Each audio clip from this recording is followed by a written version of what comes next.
নিয়ে সবাই খেপেছে, মালিক থেকে কর্মচারী। কেন? এসআইআর। এসআইআর এর পুরো নাম কি?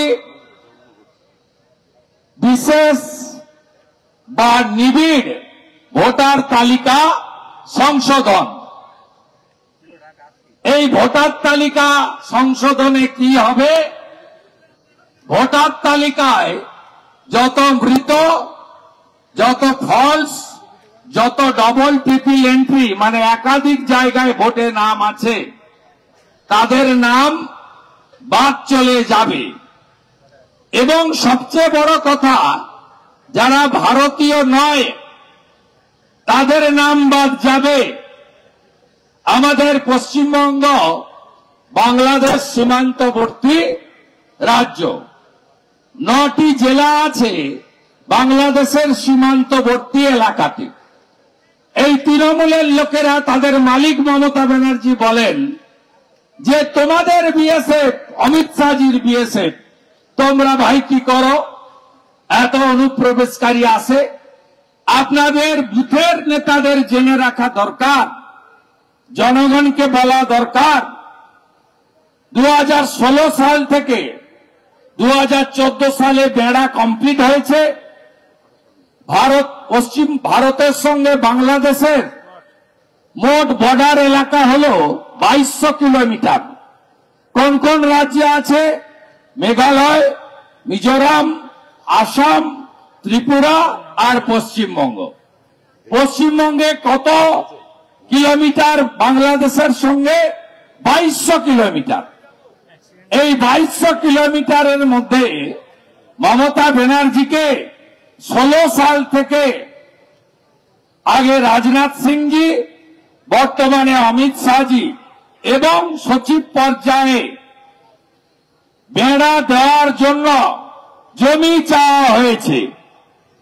কিন্তু পশ্চিমবাংলার মুখ্যমন্ত্রী বাংলাদেশি অনুপ্রবেশকারী এবং বার্মা থেকে যে রোহিঙ্গারা কক্সবাজার হয়ে ভারতে ঢুকছেন, তারা যাতে অবাধে ঢুকে ভোট ব্যাংকে পরিণত করতে পারেন, ভোট জিহাদ, ল্যান্ড জিহাদ, লাভ জিহাদ, ধর্ম জিহাদ করতে পারেন, সেই জন্য 540 কিলোমিটার জায়গা বেড়া দেওয়ার জন্য জমি দেয়নি। তৃণমূল কংগ্রেস এই কাজ করে আমাদের দেশ ভারতবর্ষকে, রাষ্ট্রকে দুর্বল করার চেষ্টা করেছে।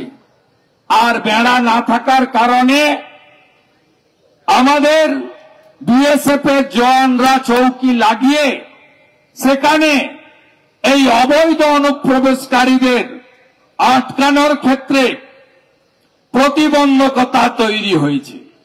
হু করে তারা ঢুকেছে, ঢুকে পশ্চিমবাংলার জনবিন্যাস অর্থাৎ ডেমোগ্রাফি বদলে দিয়েছে তারা। আপনি যদি দক্ষিণ 24 পরগনা যান, তাহলে গোসাবা থেকে আপনারা বারুইপুর হয়ে কামালগাজী অথবা বাসন্তী হয়ে আপনারা বাসন্তী এক্সপ্রেস হয়ে ঘটকপুকুর দেখবেন ভারতীয় সংস্কৃতি, বাঙালি কালচার সব চলে গেছে, নষ্ট করে দিয়েছে। একইভাবে বসিরহাট থেকে কোচবিহারের সিতাই, মাথাভাঙা, শীতলকুচি, দিনহাটা, মেকলিগঞ্জ সর্বত্র অনুপ্রবেশকারীরা ঢুকে ঢুকে আমাদের ওই এলাকার ভৌগোলিক অবস্থান পরিবর্তন করেছে। আমরা অনেক দিন ধরে দেখেছি উত্তর দিনাজপুর, মালদা, মুর্শিদাবাদে বিশেষ করে সংখ্যালঘু মুসলিম তারা বেশি সংখ্যায় ছিলেন। এটা আমাদের ভারত বিভক্ত হওয়ার সময় থেকে, বাংলাদেশ সৃষ্টির সময় থেকে এটা আমরা জানি।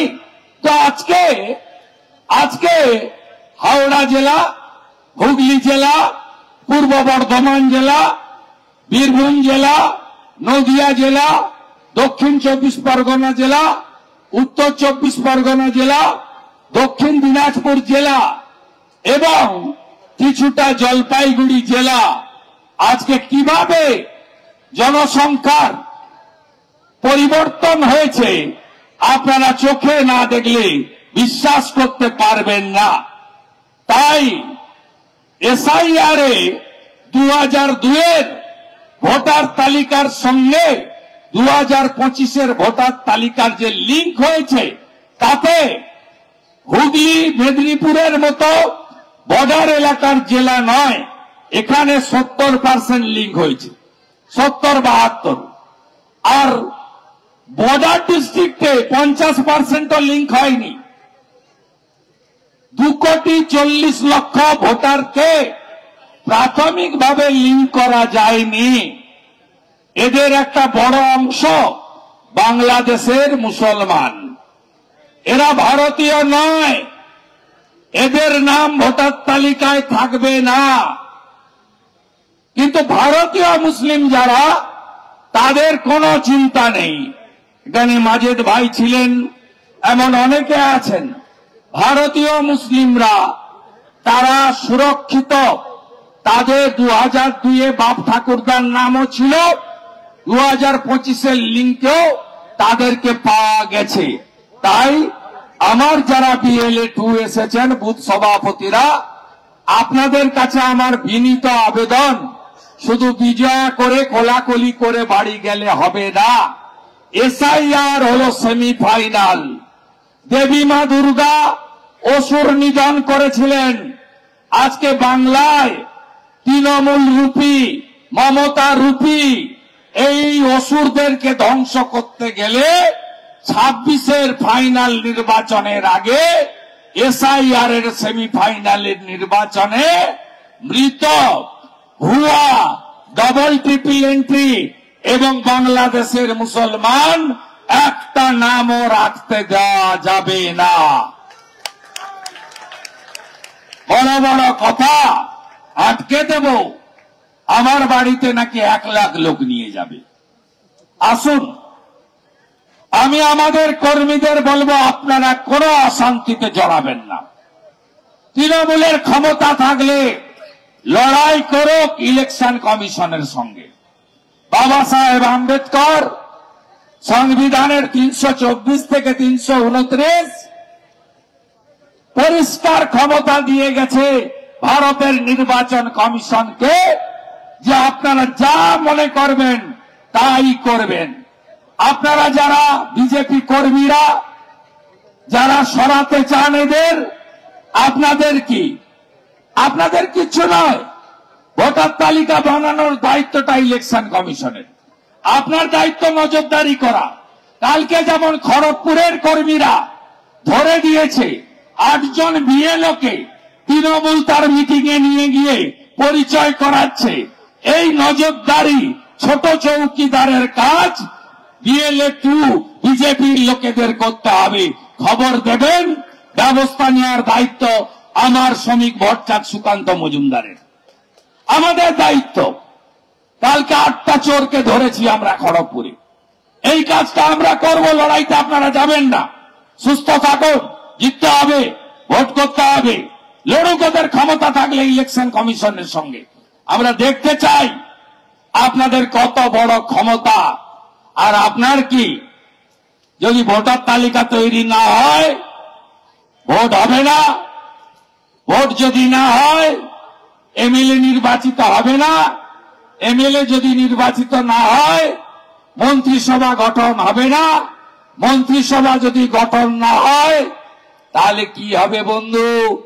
2021-এ 5ই মে এই রাজ্যে সরকার তৈরি হয়েছিল।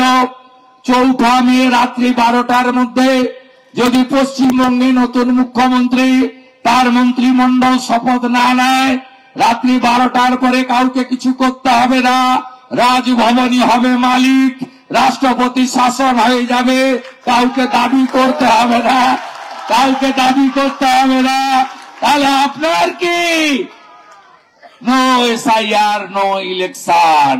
আর রাষ্ট্রপতি শাসন হলে সিপিএম তো তাও টিকে আছে, 2-4টে লোক। এদের তো অস্তিত্বই থাকবে না। 24 ঘন্টার মধ্যে বালি মাফিয়া আর পুলিশ নির্ভর এই তৃণমূল কংগ্রেস উবে যাবে হাওয়াতে, আর খুঁজে পাওয়া যাবে না, অস্তিত্ব খুঁজে পাওয়া যাবে না। আমাদের ভিডিও ভালো লাগলে লাইক এবং শেয়ার করুন। কমেন্ট সেকশনে গিয়ে জানান আপনাদের মতামত। আরও ভিডিও পেতে আমাদের চ্যানেল সাবস্ক্রাইব করুন এবং প্রতি মুহূর্তে খবরের আপডেট পেতে প্রেস করুন বেল আইকন।